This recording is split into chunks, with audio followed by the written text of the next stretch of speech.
Student, welcome to KG Institute, New Delhi. And now you are going to study electrostatic part 2 by Dr. Dilip sir. Actually last part में हमने किया था कि fundamental property of charge particle क्या होता है, Coulomb's law क्या होता है, उससे रिलेटेड मैंने न्यूमेरिकल बताया था। Quantization of charge which was actually important topic, मैंने उसको भी बताया था सही तरीके से, आपने समझा भी था। और साथ साथ में मैंने एक दो न्यूमेरिकल भी कराया था कहाँ इक्विलिब्रियम पोजीशन पर कैसे करेंगे। And you know very well कि अगर आपको नीट करना, जेईई मेंस एडवांस करना है या इलेक्ट्रोस्टैटिक 12th के लिए पढ़ना है, आपको मालूम है 12th का पार्ट है, तो आप आसानी से बिना न्यूमेरिकल के कुछ भी नहीं कर पाएंगे। तो न्यूमेरिकल इज मोस्ट की एंड मोस्ट इंपॉर्टेंट थिंग। अगर आप थ्योरी करते हैं साथ में न्यूमेरिकल भी बहुत इंपॉर्टेंट है। तो मैंने एक न्यूमेरिकल लिया था, how any charge particle can be in equilibrium position if they are present, actually if it is present on line joining two charges। तो मैंने बताया था अगर कोई भी चार्ज पार्टिकल दो चार्ज के बीच में रखा जाए तो कैसे इक्विलिब्रियम पॉइंट। तो मैंने बताया था अगर एक डिस्टेंस पर तो दूसरा क्या हो जाएगा, समथिंग जो भी डिस्टेंस गिवन था उसमें -x कर दिया था, वो मैंने निकाल लिया था। आपने देखा मेरी लास्ट वीडियो, और अभी तक अगर आपने सब्सक्राइब नहीं किया तो सब्सक्राइब करें। Now let's just study about if any charge particle present between two charges but they are actually not like charges, they are unlike charges। अगर चार्ज ऐसा हो, एक प्लस और एक माइनस चार्ज हो, लास्ट क्लास मैंने क्या बताया था कि दोनों प्लस चार्ज हों या दोनों माइनस चार्ज होंगे, तब अगर उनके बीच में कोई भी चार्ज रखा जाएगा तो इक्विलिब्रियम पॉइंट कहां पर मिलेगा, ये मैंने बताया था, स्टडी किया था। अभी हम क्या बताएंगे, अगर एक पॉजिटिव चार्ज हो दूसरा नेगेटिव चार्ज हो, that is for unlike charge, तो कहां पर इक्विलिब्रियम पॉइंट, कहां पर कोई भी चार्ज इक्विलिब्रियम पर स्टे करेगा, मूव नहीं करेगा, कैसे करेगा ऐसा अब आपको देखना है। फॉर एग्जांपल अगर भाई हमें कोई एक चार्ज पार्टिकल है Q एंड सेकंड है -4Q। अब आप समझो यहां पर which is actually separated by distance small r, ऐसा। अब अगर आप ये सोचो कि अगर इनके बीच में कोई भी चार्ज आप यहाँ पर स्मॉल या कैपिटल क्यू आप प्लेस कर देते हैं, कैपिटल क्यू प्लेस करते हैं, जो कि अगर यहाँ से डिस्टेंस कुछ ले लेते हैं, यहाँ पे r माइनस समथिंग हो जाएगा। अगर आप यहाँ पे चार्ज क्यू लेते हैं तो ये क्या करेगा, ये चार्ज जो स्मॉल क्यू है इस कैपिटल क्यू चार्ज पर फोर्स अप्लाई करेगा which would be in repulsive nature, which will expel the charge towards -4Q charge, क्योंकि ये क्या करेगा, ये सेम चार्ज है पॉजिटिव, ये भी पॉजिटिव ही चार्ज है। अगर चार्ज नहीं गिवन है, माइनस नहीं, यहाँ भी माइनस का वाला दोनों पॉजिटिव है, तो अगर ये देखा जाए ये फोर्स अप्लाई करेगा इस साइड में, और ये आपको पता है ये -Q, अगर आप देखा ये -4Q चार्ज है, अगर ये -4Q चार्ज है, ये -4Q चार्ज इस कैपिटल Q चार्ज को क्या करेगा, अट्रैक्ट करेगा, अपनी तरफ पुल करेगा। जब ये अपनी तरफ पुल करेगा इसका मतलब क्या हुआ, ये चार्ज कभी भी यहाँ रुक ही नहीं सकता, स्टे नहीं कर सकता, इक्विलिब्रियम पॉइंट कभी भी नहीं हो सकता। इक्विलिब्रियम पॉइंट का मतलब क्या हुआ कि जब भी चार्ज रहे, एक फोर्स इधर लगे दूसरा फोर्स इधर लगे, या total force on any charge particle must be zero तो तभी होगा ना जब एक इस तरफ होगा दूसरा अपोजिट में हो, अदरवाइज आप सेम डायरेक्शन हो जाएगा, इसका मतलब ये चार्ज इस तरफ फिक्स हो जाएगा, इस तरफ मूव कर जाएगा, हो जाएगा स्टिक कर जाएगा, चिपक जाएगा -4Q से। इससे हमने क्या सीखा कि कभी भी अगर एक पॉजिटिव होगा दूसरा चार्ज नेगेटिव होगा, कभी भी कोई थर्ड चार्ज कभी भी इक्विलिब्रियम पर नहीं हो सकता अगर उन दोनों के बीच में रखा जाए। तो क्या अगर ऐसा नहीं हुआ तो फिर क्या करेंगे, इसका मतलब क्या हुआ, कहां पर इक्विलिब्रियम पॉइंट मिलेगा। तो आपको याद रखें, please keep in your mind, if this charge or any other charge placed near to the smaller charge but outside line joining these two charges, जो माइनस और प्लस का -4Q है और ये Q है, इन दोनों के बीच का जो डिस्टेंस है, जो ज्वाइन कर रहा लाइन, इनके बीच में कहीं ना इक्विलिब्रियम मिलेगा। तो अगर आप इसी चार्ज को ऐसा कर ले, यहाँ रहने दें, हम इसी को फिर से चेंज करते हैं। अब क्या करेंगे, यहाँ स्मॉलर चार्ज के पास अगर हम यहाँ ले लेते हैं, यहाँ पर अगर यहाँ पर कर लेते हैं, चार्ज को प्लेस कर लेते हैं, तो यहाँ इक्विलिब्रियम पॉइंट हमारा मिल जाएगा। तो हमें इक्विलिब्रियम पॉइंट मिल जाएगा कैसे, अब देखना, ये अगर स्मॉल क्यू है चार्ज, तो आपका इस तरफ अगर फोर्स अप्लाई करता है, ये क्या हो जाएगा आपका F1। क्यों, क्योंकि ये स्मॉल क्यू चार्ज ये भी पॉजिटिव है और ये कैपिटल क्यू ये भी पॉजिटिव है, रिपल्सिव फोर्स लगाएगा। जबकि ये -4Q चार्ज है, इस कैपिटल के ऊपर क्या करेगा, अट्रैक्टिव फोर्स अप्लाई करेगा। It may be you just consider it F2, ठीक है। तो एट इक्विलिब्रियम पॉइंट मैंने क्या बताया क्लास में, at equilibrium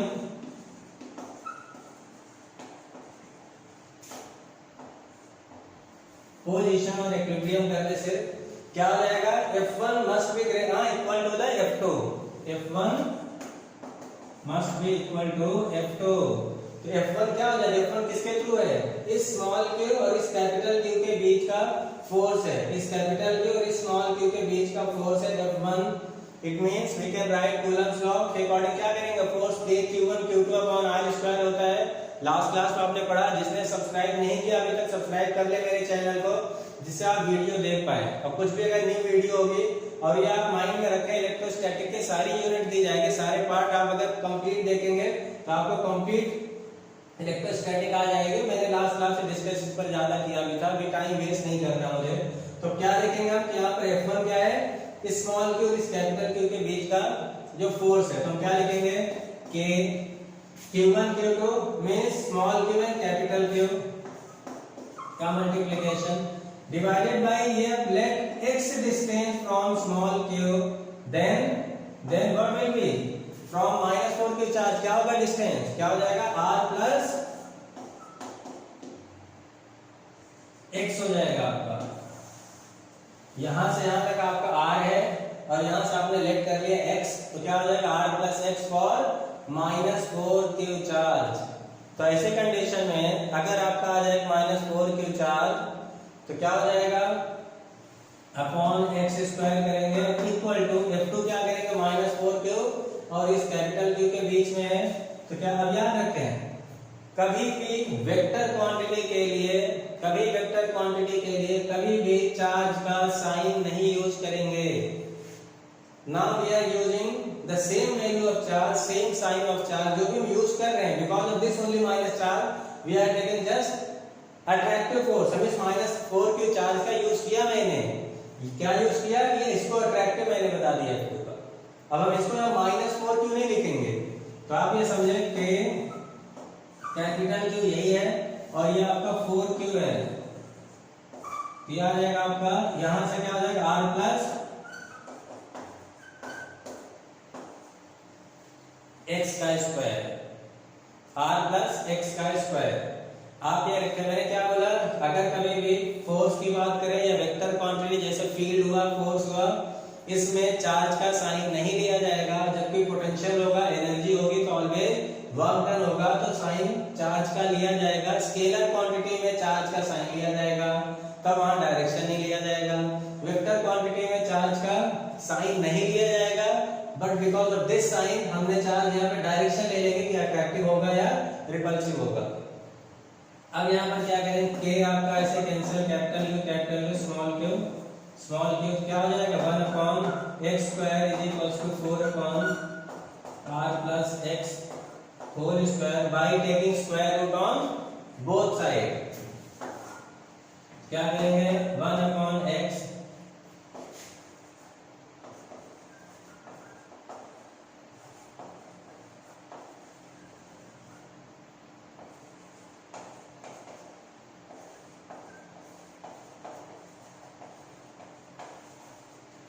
on both side. क्या करेंगे यहाँ पर, 1/x is equals to 2/r plus x और 2x is equals to r plus x और x is equals to r, x is equals to r। इसका मतलब क्या हुआ कि अगर यहाँ से अगर ये डिस्टेंस जितना है, सेम डिस्टेंस पर यहाँ पर ये कैपिटल के ऊपर प्लेस किया जाए तो इक्विलिब्रियम पॉइंट आपको मिलेगा, इक्विलिब्रियम पॉइंट मिल जाएगा।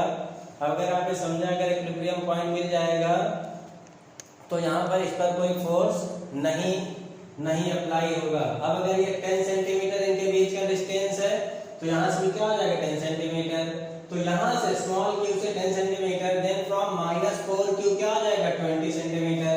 अगर इनके बीच का डिस्टेंस 20 सेंटीमीटर है तो यहाँ से आपका भी 20 सेंटीमीटर आएगा, तो -4 q से कितना आ जाएगा 40 सेंटीमीटर आ जाएगा। तो आप इसको कॉपी कर लें, बार बार देखें, समझे? नेक्स्ट टाइम इसको जिससे मैं कभी बोलूं तो आप करके दिखाना, ठीक है? आप सब समझ में आ रहा है तो आप ओके करते जाएं। मैं इसको रफ कर रहा हूँ, बाकी आपके पास वीडियो तो है।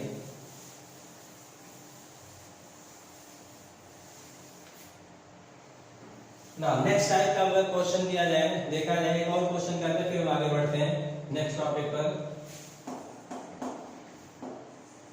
इफ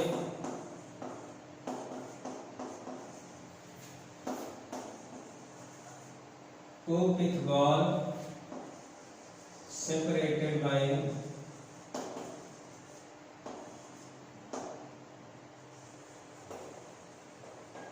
certain distance,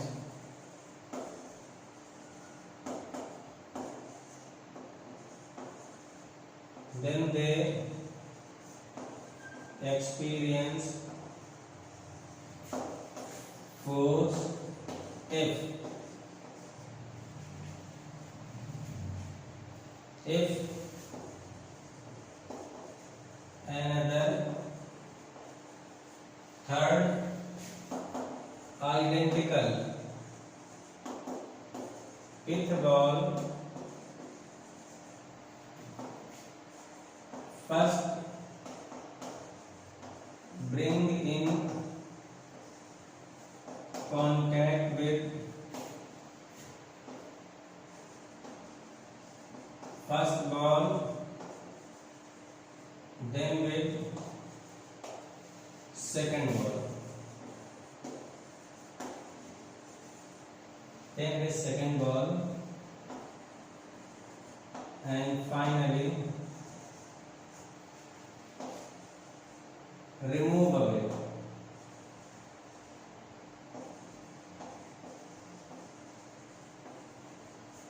एक तो ये सोचो जल्दी नहीं है कोई, आप आराम से करें, जल्दी नहीं, जल्दी करेंगे समझ में भी नहीं आएगा। तो जब आप फिजिक्स है, जब आपको फिजिक्स का क्वेश्चन ही क्लियर नहीं होगा तो आप आंसर क्या करेंगे? आज के वीडियो आप देखते हो, जल्दी जल्दी जल्दी जल्दी लोग कर रहे होते हैं, इस फास्टनेस में आपको क्या समझ में आ जाएगा? अगर आपको क्वेश्चन ही क्लियर नहीं है, जितने जल्दी आप क्वेश्चन समझते हो उसके पहले तो आंसर मिल चुका होता है। तो आप समझिएगा दो पिथ बॉल है जिनको सर्टेन डिस्टेंस पर सेपरेट किया गया है ना, we are going to drawing diagram ऐसा। टू पिथ बॉल दोनों आइडेंटिकल है, मैं नहीं लिखा लेकिन आपको समझना है कि दोनों आइडेंटिकल है। ये सर्टेन डिस्टेंस पर है, एज्यूम कर लेंगे आप certain centre to centre distance, इनका स्मॉल आर, सेंटर सेंटर होता है, ठीक है? Centre to centre centre distance small R है। इन पर अगर वाइज में चार्ज स्मॉल क्यू है, कुछ है, इन पर भी स्मॉल चार्ज है, सेम है, आइडेंटिकल है, चार्ज भी सेम है। अब इनके बीच का जो फोर्स लग रहा है वो लग रहा है आपका F equals to K Q into Q upon R square, ये F है।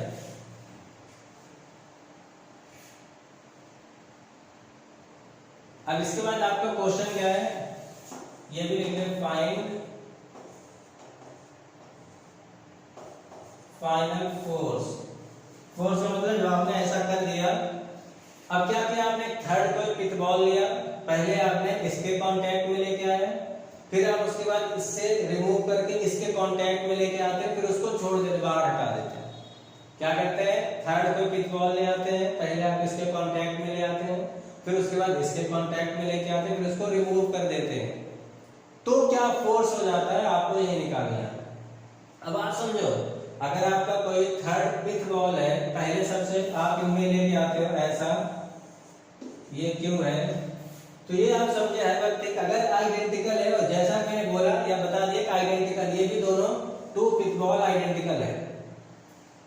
अब अगर ये इनके साथ, अगर इनके साथ ये कांटेक्ट में किया जाएगा तो क्या हो जाएगा कि इनका पहले ऐड होगा, उसके बाद ये सेपरेट होगा। अब अगर भाई ये सोचा जाए कि जैसे ये बोला कि separated by certain distance experience force है, अगर ये थर्ड आइडेंटिकल पिथ बॉल है और ये एज्यूम करो ये चार्ज भी हो सकता है या न्यूट्रल भी हो सकता है। अब अगर ये सोचो, मैं अभी एज्यूम कर लेता हूँ इसका चार्ज है, ये मैंने क्वेश्चन बताया, इससे रिलेटेड जितने भी टाइप के क्वेश्चन होगा आपको सबको करना है, ऐसा एक क्वेश्चन लर्न नहीं करना सिर्फ। अब अगर भाई जब आपने इसको क्यों किया, इसके साथ किया, आइडेंटिकल है, तो आपको मालूम जब ये आइडेंटिकल ही है तो कोई चार्ज इसमें सेपरेट नहीं होगा, ना कोई चार्ज इसका इसमें जाएगा ना इसका इसमें, क्योंकि आइडेंटिकल ही है, कोई फर्क नहीं पड़ेगा। लेकिन अगर यहाँ पर सेम ना हो जाए, अगर ऐसा आपको ये 2q हो जाए, तब क्या आइडेंटिकल है तो क्या होगा, पहले ये दोनों चार्ज मिलेंगे, दोनों चार्ज मिलेंगे, उसके बाद फिर क्या हो जाएगा, इन दोनों का चार्ज कितना 3q, और फिर हाफ हाफ हो जाएगा, हाफ इस पर और हाफ इस पर हो जाएगा। इस पर कितना हो जाएगा 3q/2, इस पर भी 3q/2।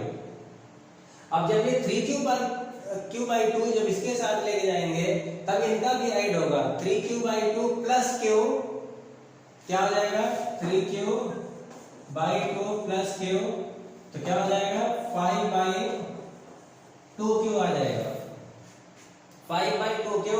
ये दोनों का ऐड हो जाएगा। ऐड के बाद अब दोनों में क्या, क्योंकि आइडेंटिकल है, अब क्या होगा दोनों का हाफ हाफ इस पर भी रह जाएगा और हाफ इस पर चला जाएगा, तो इस पर बच क्या जाएगा 5/4q इस पर बच जाएगा, और इसको तो आप रिमूव कर दोगे, इसको आप हटा दोगे।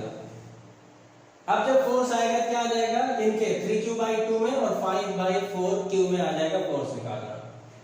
ये थोड़ा सा ऐसा हो जाएगा, अब ये कोई दिया नहीं तो मैं इसको अब ये क्या मान लेता हूँ, नेक्स्ट टाइम पे क्या मान लेता हूँ, इसको न्यूट्रल एज्यूम कर लेता हूँ कि अभी क्या करेंगे, बिना किसी चार्ज का है, थर्ड कोई भी आइडेंटिकल है लेकिन इस पर कोई चार्ज नहीं है। अब इसका आप आंसर निकाल लें, अगर ये इस पर कोई चार्ज नहीं है, अब इसके कांटेक्ट में आता है, अब इसके कांटेक्ट में आएगा, सबसे पहले क्या होगा, इनका जो चार्ज है आइडेंटिकल है, दोनों में डिस्ट्रीब्यूट हो जाएगा, तो कितना बच जाएगा ये आपको हो जाएगा q/2, सेम सेपरेशन है स्मॉल r, तो क्या हो जाएगा, अब यहां से q/2 को जो ये वाला ले जाया गया, अब यहां पर q तो है ही है, अब इनके साथ कांटेक्ट किया गया, ये q/2 है और ये q है, समझना अभी मैं रफ करने वाला हूं। अभी ये q/2 जब इसके कांटेक्ट में लेके आ जाएगा तो ये दोनों पहले ऐड होंगे, q प्लस q/2, तो क्या हो जाएगा 3q/2, 3q/2 का हाफ करेंगे तो क्या आ जाएगा 3q/4 इसके पास और 3q/4 इसके पास, हम इसको सेपरेट कर देंगे, इसको दूर ले चले जाएंगे, तो क्या हो जाएगा ये फाइनली आपको मिल जाएगा इसमें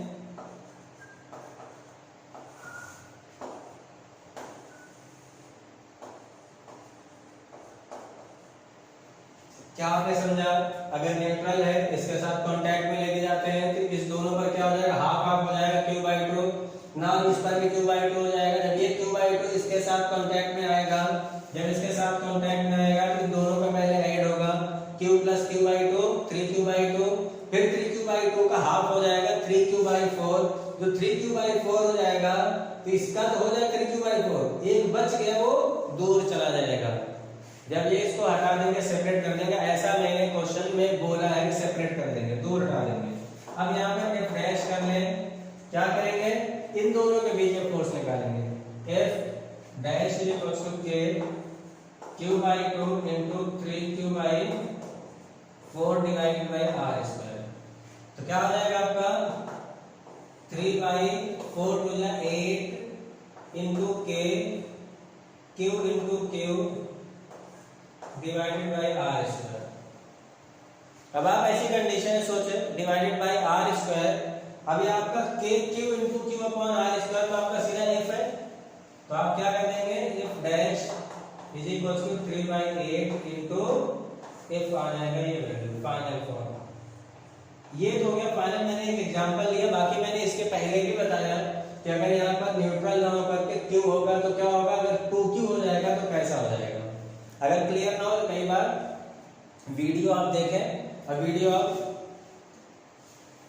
पॉज करके आप बार बार देखें।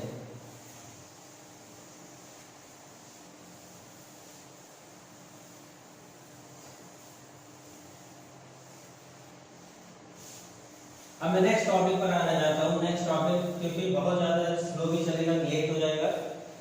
नेक्स्ट टॉपिक चलते हैं dielectric constant.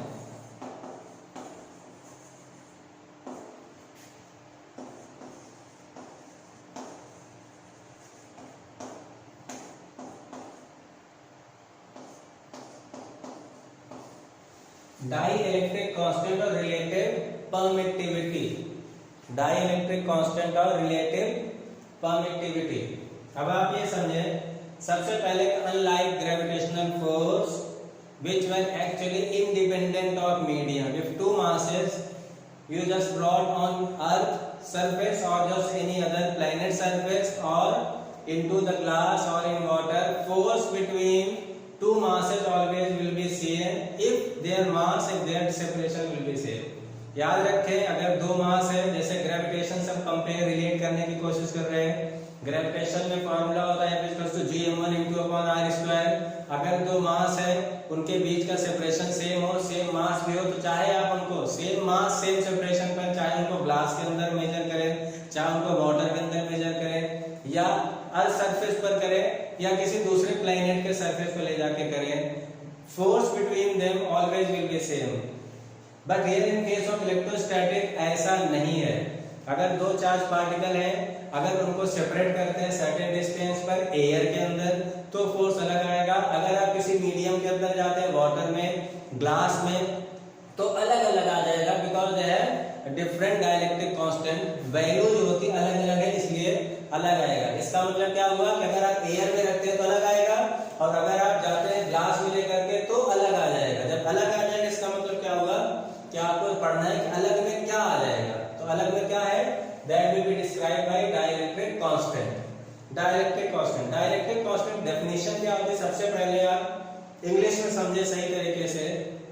It is the ratio of force of interaction between two charges which are actually separated by a certain distance into air divided by, or ratio we have already said, then force of interaction between the same charges and separated by the same distance into medium.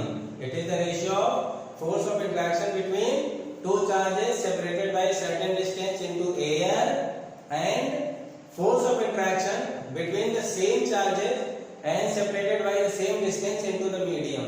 दो charge के बीच के अगर separation same हो, value same हो, air में जो force होगा और उसको मीडियम में ले जाते हैं, वहां पर मेजर करते हैं फोर्स, उन दोनों का जो फोर्स का रेशियो आएगा, एयर का और किसी मीडियम का, उन दोनों का जो रेशियो आएगा उसको क्या नाम देंगे, डाइलेक्ट्रिक कांस्टेंट और रिलेटिव परमिटिविटी।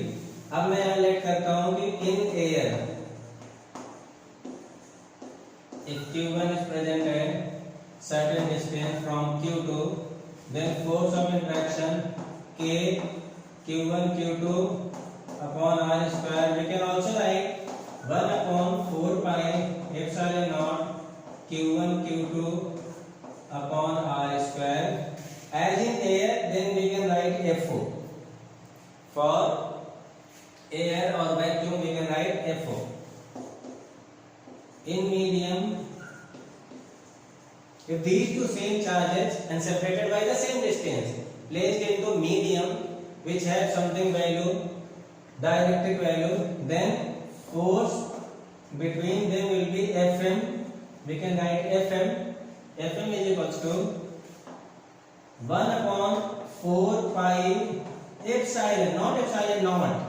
ये नॉट क्या हो जाएगा, इलेक्ट्रिकल परमिटिविटी फॉर एयर और वैक्यूम। ये क्या हो जाएगा, electrical permittivity for medium, Q1 Q2 upon R square. अब इसको क्या करेंगे, डिवाइड कर देंगे। फर्स्ट इक्वेशन लेट कर रहे हो, इसको सेकंड इक्वेशन, इसको डिवाइड करेंगे। Divide first equation by second. मैंने पहले बताया force in air divided by force in medium, या ratio of force in air and force in medium है dielectric constant, then K is equals to FO upon Fm. K is equals to FO upon Fm. अब FO क्या हो जाएगा, आप अगर divide करोगे तो K Q1 Q2 आप सीधा सीधा लिख लें, जल्दी नहीं करें। 4 pi epsilon naught Q1 Q2 R square multiplied by जो नीचे है उसका क्या हो जाएगा, इनवर्स हो जाएगा, पलट जाएगा। क्या हो जाएगा, 4 pi epsilon R square divided by Q1 Q2, ये cancel, R square 4 pi, then K is equals to F naught upon Fm, this is also epsilon upon epsilon naught, we can also write epsilon r। Epsilon R, epsilon R relative permittivity, relative permittivity. अब आप ये सोचो, अगर by the way आपका air में अगर force between two charges अगर आपका 10 न्यूटन हो जाए और डाइलेक्ट्रिक कांस्टेंट अगर किसी मीडियम का 2 हो जाए तो Fm क्या आ जाएगा, F नॉट अपॉन K हो जाएगा। F नॉट अपॉन K मतलब 10/2 क्या आ जाएगा, 5 आ जाएगा। मैं रफ करता हूँ, आप वीडियो देख लेंगे पॉज करके।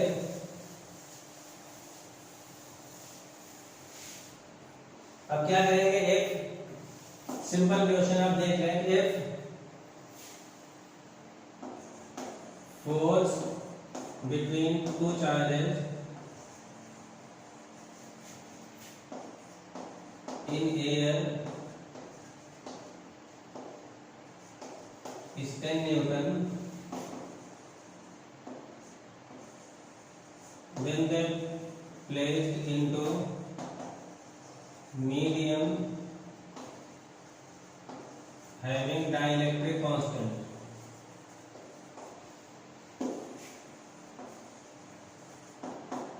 कि याद रखें डाइलेक्ट्रिक कांस्टेंट रेशियो की कभी यूनिट नहीं होती, डायमेंशन नहीं होती, रेशियो की यूनिट नहीं होती, डायमेंशन नहीं होती। Then find force in medium. अगर यहाँ पे दे दिया 10 न्यूटन, अगर नहीं भी दिया होता, चार्ज गिवन होता कि चार्ज की इतनी वैल्यू हो, डिस्टेंस इतनी वैल्यू, तो आप पहले फोर्स निकाल लेते।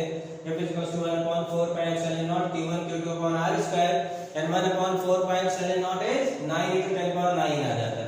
Q1 Q2 वैल्यू रखते हैं, पुट करते हैं, डिस्टेंस का निकाल लेते हैं जो भी फोर्स। अब यहाँ पर मैं अभी हमारे पास गिवन है, इसको करेंगे यहाँ पर K is equals to F naught upon Fm और K क्या आ जाएगा आपका 2 is equals to ये आ गया 10 न्यूटन upon Fm, Fm इधर जाएगा तो आपका 10/2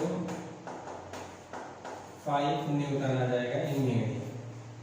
ठीक है, 5 न्यूटन इन मीडियम आ जाएगा आपका।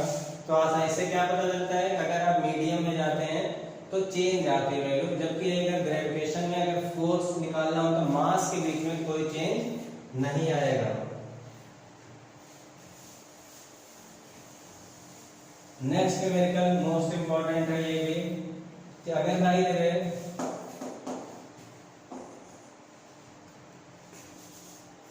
two charge capital Q and capital Q separated by a certain distance, if you put just small charge Q, then what will be or how will be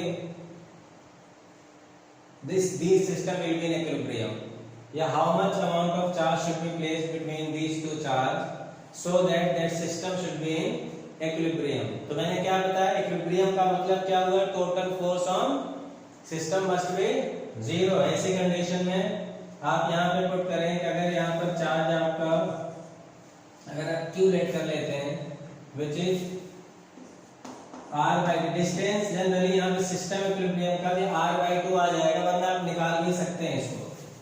ये से मिडिल पर अगर रख देते हैं, medium पर रख देते हैं, जैसे निकाल पाएंगे जैसे पहले इसके पहले इक्विलिब्रियम वाला कर लिया था, क्या आप यहाँ से x कर लेना, यहाँ से R कर लेना, डिस्टेंस निकल जाएगा।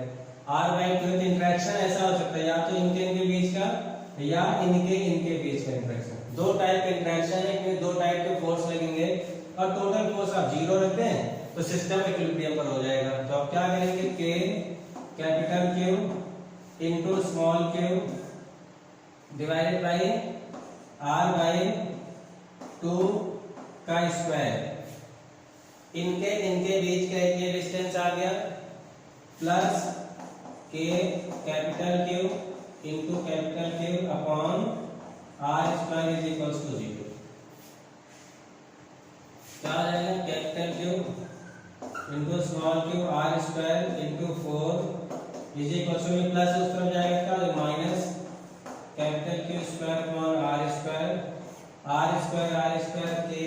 K चला जाएगा, एक कैपिटल Q स्मॉल q क्या आ जाएगा, minus capital Q is equals to minus capital Q by, ये भी क्वेश्चन बहुत इंपॉर्टेंट है, ये भी आता कई बार, जितने न्यूमेरिकल आप देखें सही से।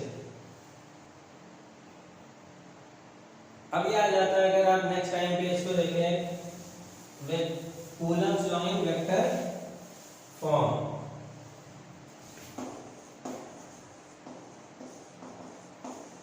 कूलम्स लॉ इन,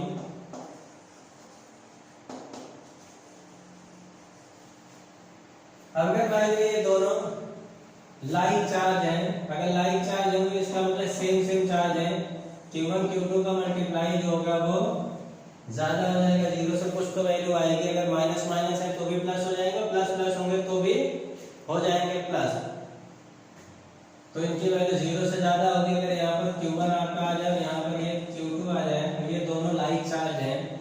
अगर दोनों लाइक चार्ज है इसका मतलब क्या हुआ, ये इस पर रिपल्सिव फोर्स, ये इस पर रिपल्सिव फोर्स, तो अगर ये इस पर रिपल्सिव फोर्स अप्लाई करता तो ये क्या आ जाएगा आपका F1, ये आपका आ जाता है F2। ये जल्दी देखें, ये सब बहुत इजी पार्ट है बिल्कुल। अब अगर यहाँ पर डिस्टेंस इनके बीच का स्मॉल r है और यहाँ पर अगर डायरेक्शन देखें इस F1 या F2 का, तो अगर इसकी देखें क्या आ जाएगा, ये r12 यूनिट वेक्टर, ऐसा या ऐसा वेक्टर ही लिख दें इसको। r12 का मतलब क्या हुआ कि 1 से 2 की तरफ